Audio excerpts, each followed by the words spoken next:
Hi, everybody. So today's scripture lesson comes from Mark chapter 6, verses 1 through 13.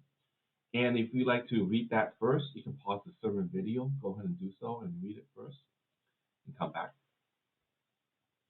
So, after Jesus was risen from the dead, was raised from the dead, according to Luke and his Gospels and the book of Acts, Jesus was on earth for 40 days. And after 40 days, as Luke recorded, Jesus said one last thing to his disciples. What he did was he commanded them to be his witnesses in Jerusalem, in all Judea and Samaria, and also to the ends of the earth. This commissioning is named later on to be the Great Commission. So Christians since then have tried very hard to do that. As most of you may know or may not know, I was an electrical engineering major in college. During my junior year, I accepted a call to become a full-time pastor, and so I decided to go to seminary after I graduated college. So after deciding and after doing having this decision, a local church that I was attending semi-regularly at that time had this outreach event. So I thought, hey, since I'm becoming a pastor, I just need to be better at being a pastor and sharing the gospel. So I thought I probably should go and attend this. This was what this was a cold turkey evangelism outreach event, which I would be trained in explaining what they call the sports spiritual laws. I'm sure some of you have heard of that. It's a pre-written and very well prepared guide to reach non-believers. So I was very gung-ho about this, and I was so excited about this, and I was studying so hard about this. I had that thing down tight. And so on that day, we're on the street corner, and we're looking for targets to share the gospel with, to share this four spiritual laws with. And all of a sudden, this guy come walking down the street. He's about the same age. I thought, okay, we're in the same age, so maybe I could reach him a little bit. So he came closer to me, and I started walking towards him. He saw me, and he started looking down. Yeah, looking down, meaning I don't really want to talk to you.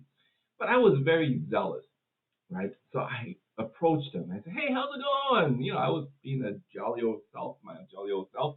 "How's it going?"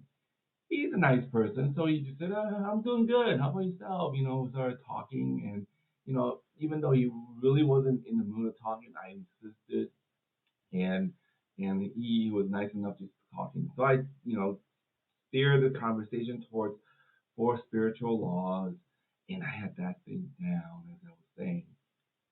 And before I even got through the first spiritual law, he stopped me and said, "I'm in a hurry. I need to go somewhere." He was very polite about this, and I knew in my heart, he doesn't want to talk. So he left, and I was trying to find another target. But that whole day, I had zero success. None. Not even one person converted or accepted Christ or even agreed to go to church because of me. I was very disappointed, and I thought maybe I'm not cut out to be a pastor. So a few days later, I got a phone call. There's this friend that I've been hanging out with since freshman year, and at that time, so 2 years now. And he said, asked me, "Jimmy, can I go to the church with you this Sunday?" I was very surprised. So I asked you, "What made you want to go to church?" He said, "I just want to check it out." So he started going to church and things like that. That's for a few years, excuse me, I'm sorry. I was now in seminary. When I was in seminary, I got a call. We kept in touch. This friend said, "Hey Jimmy, just want to let you know I was baptized. I'm being baptized. I was baptized this past Sunday." I was very happy, and asked, "What happened? What happened?"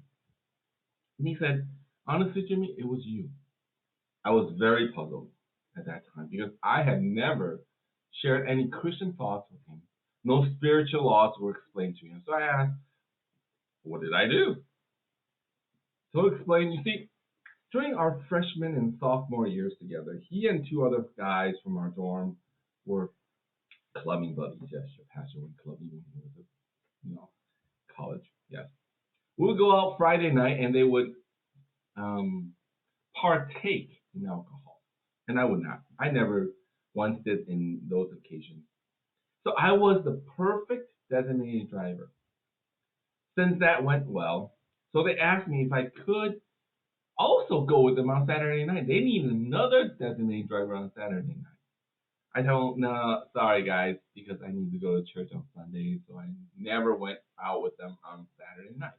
So this went on for 3 years, the whole time. I never went out Saturday night clubbing because I would always try my best to make it on Sunday worship, on Sunday to go to worship. So this friend told me, Jimmy, that's why. You did not speak to me about anything about Christianity. You did not preach to me. You did not explain anything to me, but your life spoke Christianity to me. You were the message. You were the witness. I was very touched by that, of course. But what I want to say is that in today's scripture lesson from Mark chapter 6, verse 1 through 13, Jesus, the great preacher, could not convince anyone in his hometown about God's message. No one answered his call. Only a few did receive after he healed them. So instead of insisting, Jesus sent out his disciples. I forget about them. So instead of insisting on them, Jesus sent out his disciples two by two to heal and to drive out demons. Those actions, the action of the disciples, led to many people who would believe. Yes, of course, the disciple as to why did the people in Jesus' hometown not believe? But that's a whole other sermon in itself, so we won't concentrate on that. But it suffices to say, part of the message of scripture lesson today is that actions spoke a lot louder than words. Don't just talk the talk, walk the talk. I'm sure you've heard that.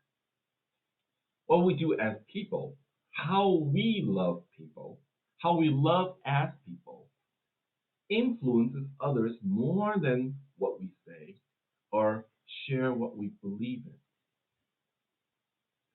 That is definitely true. Second pretty interesting thing that Jesus taught the disciples today was the way Jesus taught his disciples how to react to those who do not believe, those who do not welcome their message and witness. Jesus taught them to shake the dust off that is on their feet and then move on. Don't dwell on it. Don't be disappointed. You know, don't be sad. Move on. One thing about what we do in life is that we don't just try it once, you see. Those of you who are in the science area of work know that to do something new, you don't try it just once. You keep on trying. Trial and error until you get it right. When you do some experiment, it doesn't work, you don't just give up on the theory, nor do you spend more time on the same exact experiment that you just did. No, you move on, don't give up, you move on and try something else, some other experiment. It is the same way with sharing your life with others, sharing your witness to others. You don't just try it on one person and then it doesn't work, then say, it doesn't work, I'm not good at this, you give up. No, you keep trying. The person who you're trying to love, who you're trying to reach out, doesn't listen to you, doesn't mean that you don't care about them when you move on. No, you keep praying for them. But our job is to plant that seed in them, not to see that seed grow in them. That's God's job. Perhaps there will be a time in the future when this person is ready to accept what you have shared. As Christians, we don't need to be good talkers. We move on. We share our life. We just need to be good walkers of the talk. We need to walk the talk of loving God with all our mind, soul, strength, and heart. And most importantly, perhaps we really need to work on the walk of the talk of loving our neighbors as ourselves. Perhaps that is the way to reach